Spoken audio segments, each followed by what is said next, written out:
Cavalier faithful, welcome back on into the Cleveland Pulse YouTube channel. Some breaking news yesterday regarding the Cleveland Cavaliers and their pursuit for the rest of the free agency offseason period here for the NBA.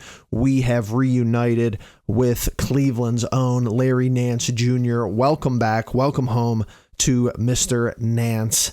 Someone that this, Cavaliers team is familiar with, someone that this front office is familiar with.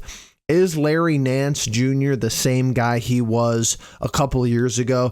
I don't think so. Was he the same guy he was the first time that he was in the wine and gold and the first time he was in Cleveland?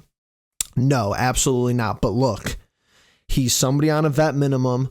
You only have so many options when you're in the second apron, and we're seeing that abundantly clear very early on in this offseason. He wants to come home. He likes playing for Cleveland. It's something he's familiar with. We get him for a vet minimum. It's a 1-year contract. And finally, Koby Altman, ever since this team has become relevant, competitive, ever since the play-in roster, finally, Koby Altman has provided this roster with a backup big. It was getting so old. It was getting to be a miscarriage, malpractice as far as general managing and front officing. Some of the backup bigs that Koby Altman has tried to pass on to this fan base, and a lot of people just slurped up the Kool-Aid and said, oh, you got Jarrett Allen and Evan Mobley. You want them on the court. I agree with you. You do want Evan Mobley and Jarrett Allen on the court as much as possible. Look, Evan Mobley has had injuries. He had injuries in this playoffs. Jarrett Allen had an injury the playoffs before. Tristan Thompson wasn't getting the job done. Ed Davis wasn't getting the job done. Taco Fall hanging around in the G League certainly wasn't getting the job done. I could go on and on and on and on and on. Trading for Andre Drummond years ago. Kevin Love was not a backup big, and he was pretty much burnt out by the time we had to part ways with him anyway. So Tristan Thompson, look, come on, let's stop convincing ourselves that Tristan Thompson is going to be the answer. And I'm not saying Larry Nance Jr. is some, stud 6-man of the year candidate. He only played in 24 games last year for Atlanta.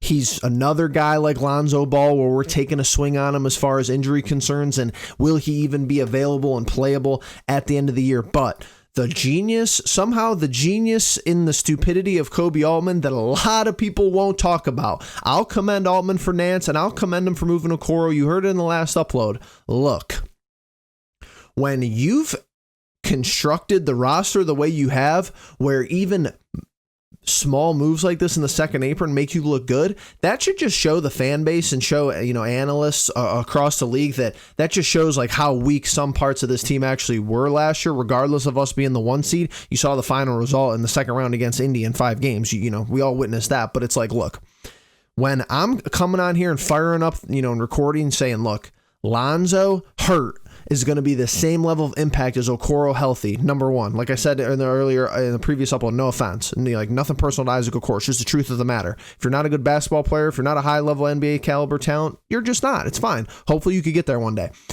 If injured Larry Nance is giving you the same amount of output as Tristan Thompson healthy, and probably a better locker room guy, role model, in my opinion, people are going to disagree. I don't really like Tristan Thompson being the veteran voice of a locker room, considering some of his, priors in the NBA and his off the court stuff and, just some stuff that you hear about Tristan Thompson. We all know that. It's all right, bring Larry Nance Jr. home. He's comfortable playing in Cleveland. His ties and his roots, he bleeds wine and gold. Perfect. Get him on a veteran minimum. You probably weren't getting an Al Horford, even though that would have been an interesting avenue to go down. It seemed like we were.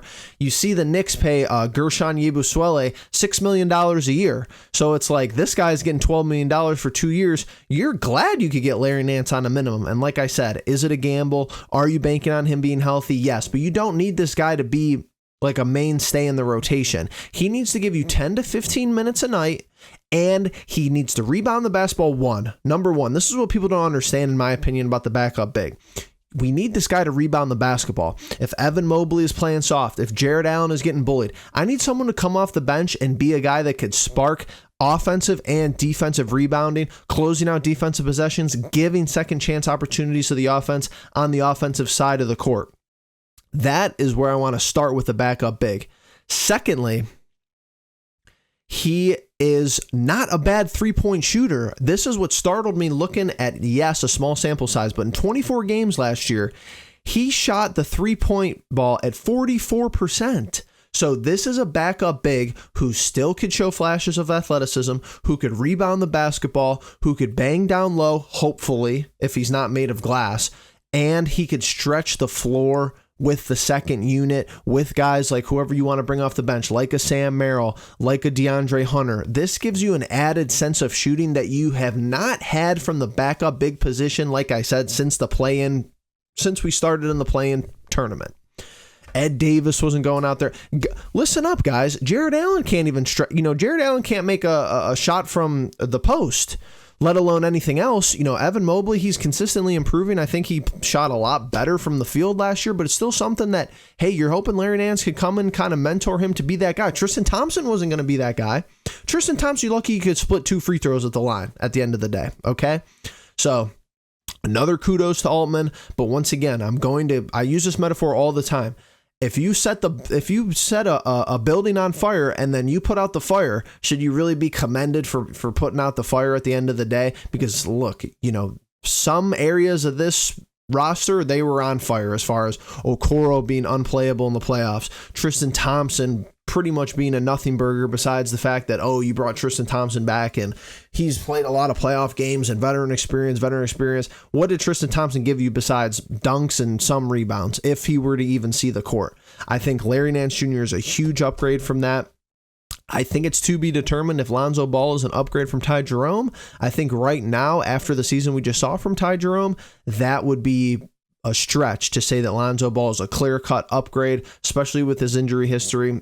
Granted, Ty Jerome, he has an injury history as well. We saw the previous season before the most recent one. He played in 2 games, and then that was it for the whole season. So a lot of interesting moves being made by the front office. They have to do what they can. They have to work with what they have. Veteran minimums. There's one two-way spot, I believe. We secured Luke Travers in one of those spots, so I believe they have a two-way spot to go, and maybe they have another roster spot to maybe kick the tires around as far as another veteran minimum, but that's pretty much all you can see from this offseason unless something crazy goes down. You would have to see him sneak under the second apron to be able to make a blockbuster trade. That's a lot of moving pieces. I do not expect that to happen unless something arises that they cannot pass up. If a Giannis is totally disgruntled, if a LeBron requests a trade back to the Cavs, those are your only options right there. I think those are about 1 or 2% chances of happening. So if you've been here this long, hit that like button, comment down below. How do you feel about Larry Nance Jr. coming back to Northeast Ohio? Make sure you subscribe, bell notification on. More Cavs offseason content on the way. And I'll catch you guys in the next one. Peace.